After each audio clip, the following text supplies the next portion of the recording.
I can still remember that autumn afternoon like it was yesterday. The leaves were turning orange and gold, and my little girl, Emma, was chasing butterflies in our backyard, while my wife, Amanda, hummed softly in the kitchen. Life felt complete. 5 years of marriage, a beautiful daughter, a stable job, everything a man could ask for.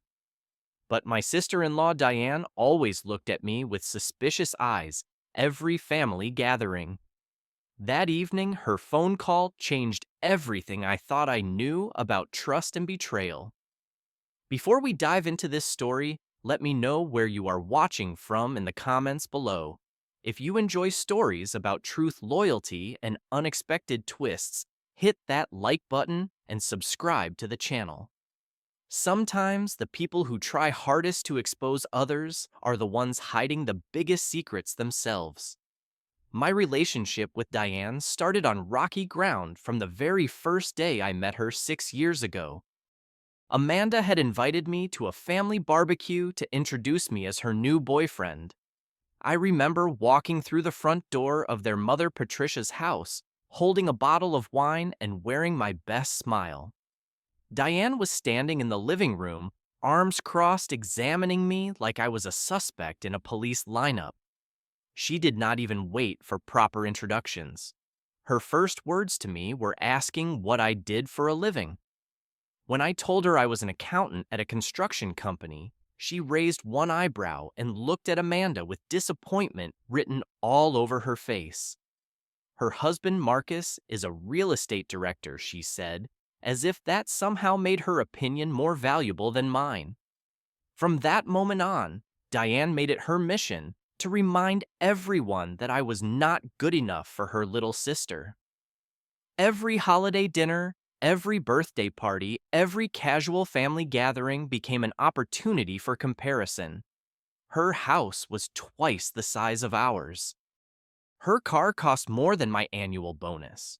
Her son Brandon attended a private school that charged more per year than some college tuitions.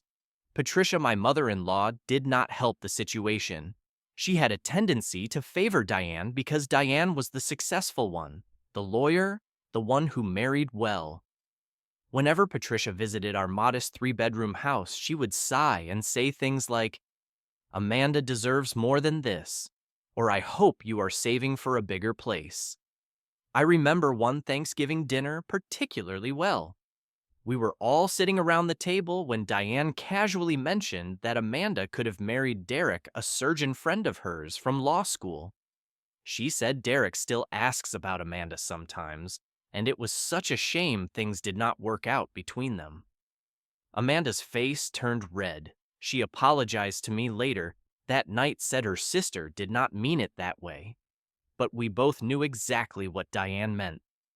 I swallowed my pride that night and every night after. I never argued with Diane, never took the bait when she made her snide comments, because I loved Amanda more than I hated Diane's attitude. I figured as long as I kept the peace, everything would be fine. I was wrong.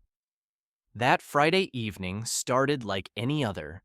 Emma was already asleep in her room, and Amanda and I were finishing dinner when her phone rang. Amanda looked at the screen and frowned. It was Diane. She answered, and I could hear Diane's voice even from across the table. She was not calling to chat. She wanted to speak with me directly. Amanda handed me the phone with a confused look on her face. I said hello, trying to keep my voice neutral. Diane did not waste time with pleasantries. Her voice was ice cold when she asked if I knew someone named Megan. The name hit me like a punch to the gut. Not because I had done anything wrong, but because I immediately knew where this was going. Megan was a former co-worker of mine. We worked in the same accounting department for 2 years before she resigned 3 years ago. We were colleagues, nothing more, nothing less. I told Diane yes, I knew Megan. She used to work with me. Why was she asking? Diane let out a laugh that had no warmth in it. She said she ran into Megan at the supermarket that afternoon, and Megan had a 4-year-old daughter with her. a little girl who looked remarkably like me, according to Diane. She said the resemblance was disturbing. Then she added, "We will see what the truth really is," and hung up. My hands were shaking when I gave the phone back to Amanda. She asked me what happened, what Diane said. I could see the worry in her eyes, but also the trust. She believed in me even before I explained anything. I told Amanda everything. Megan and I worked together for 2 years in the same department. We ate lunch together sometimes, but always with other coworkers. There was never anything romantic between us, not even a hint of it. When Megan resigned to move to another city 3 years ago, we lost touch completely.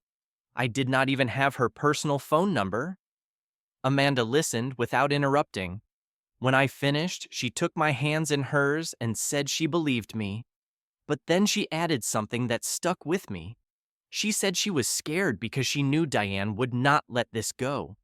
Once Diane got an idea in her head, she pursued it like a dog with a bone. I suggested we contact Megan directly to clear things up. Amanda agreed it was the best approach. That night, I lay awake for hours staring at the ceiling, wondering why Diane was doing this. Was she really trying to protect her sister? Or was there something else driving her obsession with proving I was a bad person? The week that followed was one of the longest of my life. I found out through Amanda that Diane had already told Patricia about her suspicions. My mother-in-law called Amanda every day, her voice dripping with concern that felt more like accusation. She kept saying things like, "Diane is never wrong about these things," and "You should be careful, sweetheart." Then, Diane escalated things further. She sent a message to the family group chat with a photograph attached. It was a picture from a company Christmas party 3 years ago. In the original photo, I was standing with 5 other co-workers, including Megan. But Diane had cropped the image to show only me and Megan standing next to each other, smiling at the camera. Without context, it looked intimate. With context, it was completely innocent. The messages from relatives started pouring in. Aunts and uncles who barely knew me were suddenly concerned about Amanda's marriage. Cousins I had met maybe twice were offering their support and sympathy. The family narrative was already being written, and I was cast as the villain. Amanda tried to defend me, but the pressure was overwhelming. She started losing sleep. Dark circles appeared under her eyes. We were not fighting, but there was a tension between us that had never existed before. Not because she doubted me, but because the outside world was trying so hard to make her doubt. I reached out to Megan through LinkedIn, since it was the only way I could find to contact her. I explained what was happening and asked if we could meet to discuss the situation. Her response came within an hour. She was shocked and upset by the accusation. She agreed to meet with me and Amanda to set the record straight. We arranged to meet at a coffee shop the following Saturday. When we arrived, Megan was already there with her daughter, Sophie. The little girl was 4 years old with wavy brown hair, green eyes, a straight nose, and dimples on her cheeks when she smiled. I looked at her carefully, searching for any resemblance to myself. There was none. I have black hair and brown eyes. Sophie looked nothing like me. Megan was clearly nervous. She explained that she got pregnant after leaving the company. Sophie's father was a man she dated for a few months. He was married, and when he found out about the pregnancy, he wanted nothing to do with the child. He paid Megan to relocate and keep quiet. She had been raising Sophie alone ever since.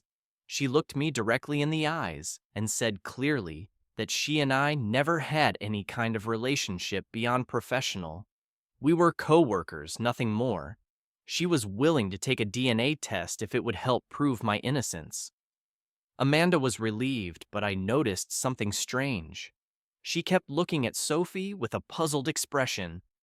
Later in the car, she told me that Sophie reminded her of someone, but she could not figure out who. It was not me. That much was certain. But There was something familiar about the little girl's features that Amanda could not quite place. 2 weeks passed. Patricia's birthday arrived and Diane hosted a dinner party at her house. The whole family was invited, including extended relatives I only saw once or twice a year. I knew something was coming. Diane had been too quiet lately, which usually meant she was planning something. The dinner started normally enough. People chatted, ate, and wished Patricia a happy birthday.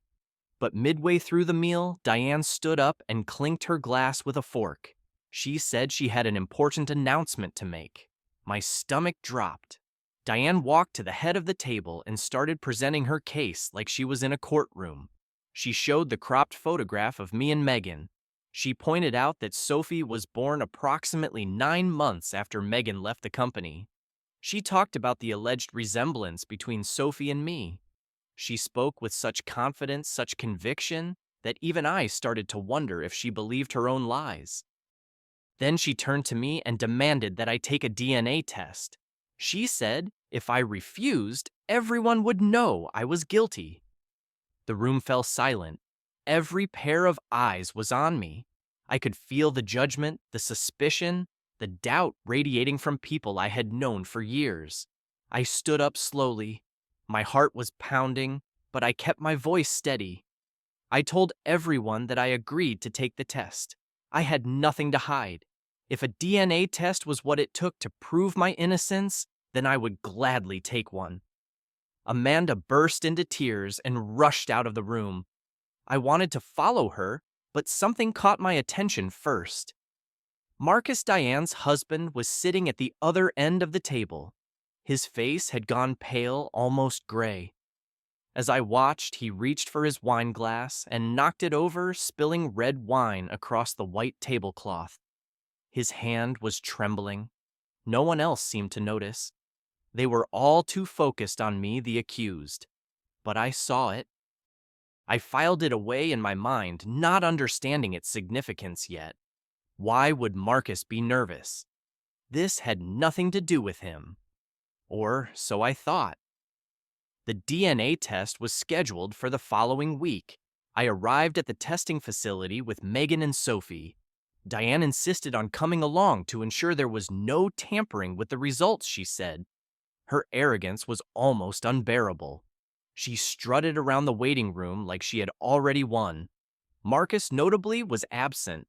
He claimed he had an important business meeting. This struck me as odd because Marcus had always supported Diane in everything. He was her biggest cheerleader, her loyal partner in all her schemes. Why would he skip this moment of supposed triumph? The test itself was simple. A swab on the inside of my cheek, another from Sophie. The technician said results would be ready in 5 business days. Before we left, I found a moment alone with Megan. I asked her quietly who Sophie's real father was. She looked at me with tears forming in her eyes and said I would know soon enough. Then she walked away quickly, holding Sophie's hand tightly. The next 5 days were absolute torture. Amanda and I barely spoke, not because of anger, but because the tension was suffocating. Every phone call from Patricia felt like an interrogation. Every notification on my phone made my heart race. Diane continued her campaign on social media, posting cryptic messages about truth and deception that everyone in the family knew were directed at me. One post said something about how liars always get caught eventually. Another talked about protecting the people you love from wolves in sheep's clothing. The comments from relatives piled up, all supportive of Diane, all condemning me without knowing the facts. My work suffered. I made mistakes on spreadsheets that I had to redo multiple times. My supervisor asked if everything was okay at home. I lied and said yes. What else could I say? Kevin, my best friend from college who happened to be a lawyer, called me one evening. He told me to prepare for every possibility. If the results proved my innocence, I should consider suing Diane for defamation. The damage she had done to my reputation was significant and documented. I told him I would think about it. At that moment, I just wanted the nightmare to end.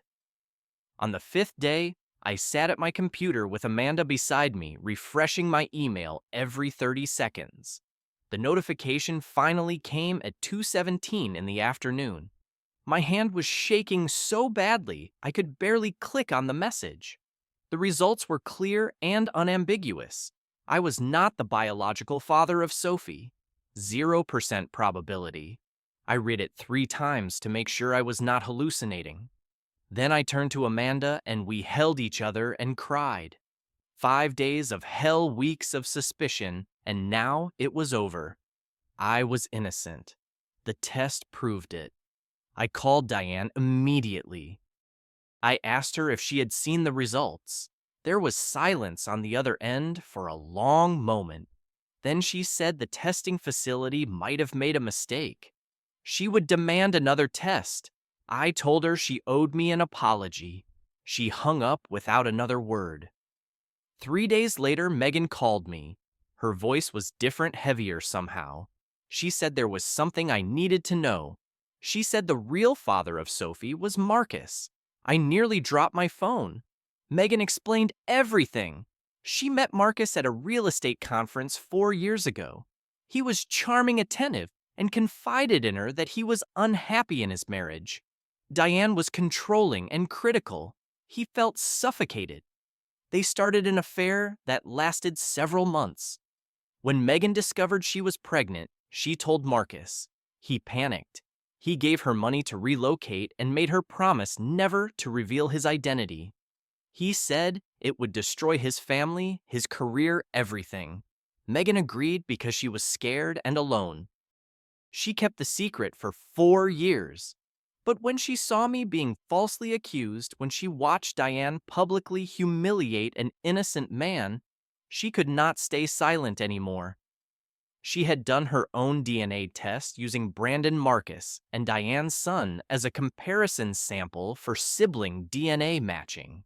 The results confirmed what she already knew. Sophie and Brandon shared the same father.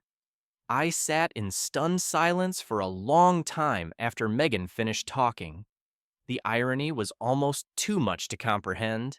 Diane had spent weeks trying to expose my supposed secret. She had torn apart her own family's peace, damaged my reputation, caused her sister endless pain.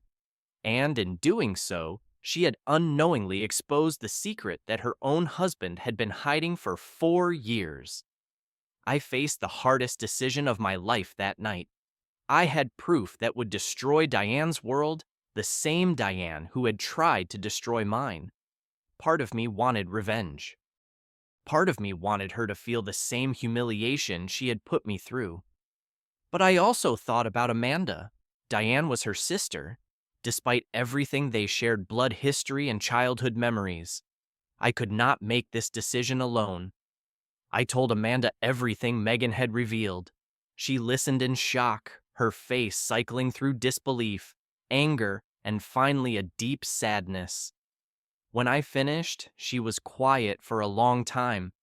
Then she said Diane needed to know the truth, not as punishment, but because she deserved to know who she was really married to. Amanda went to Diane's house the next day. She brought the DNA results showing the sibling match between Sophie and Brandon.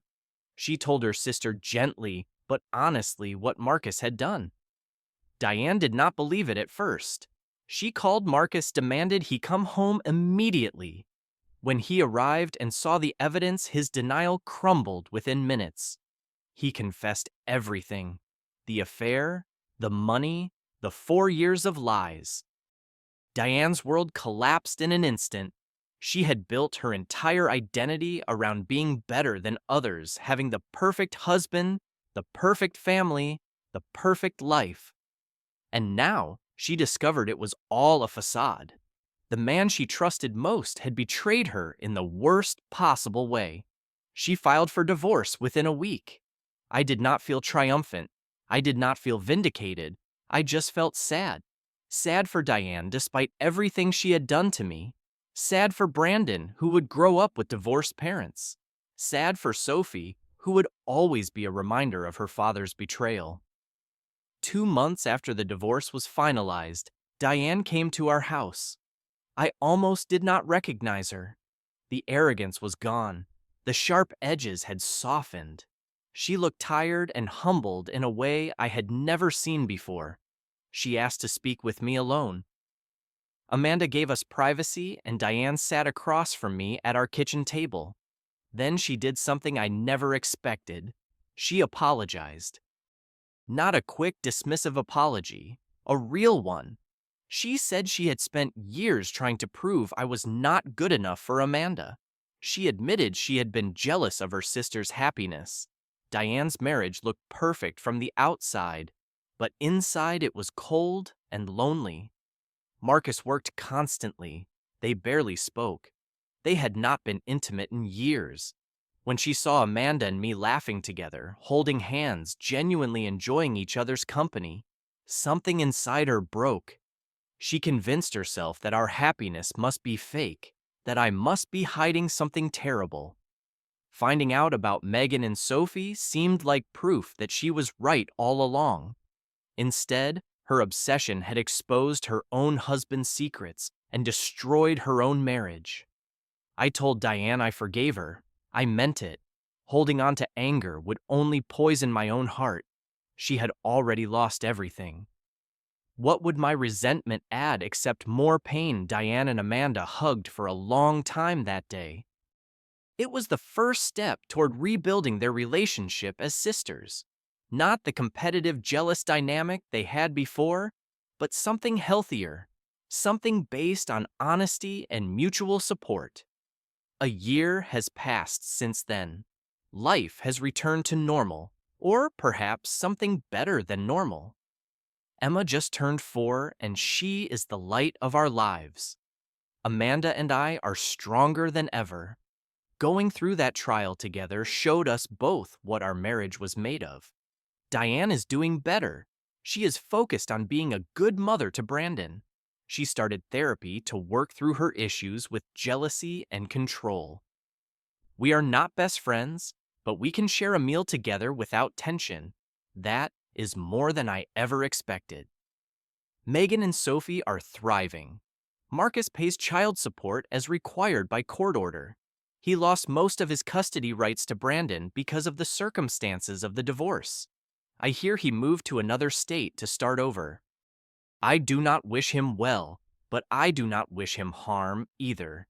He will have to live with what he did for the rest of his life. Patricia, my mother-in-law apologized to me at Christmas dinner last year. She said she should have trusted Amanda's judgment instead of automatically believing Diane. It meant more to me than she probably knows. Looking back, I learned something important from this experience. Sometimes the people who work hardest to expose the secrets of others are the ones with the most to hide. Diane was so focused on finding my flaws that she never looked closely at her own husband. Her certainty blinded her to the truth that was right in front of her face.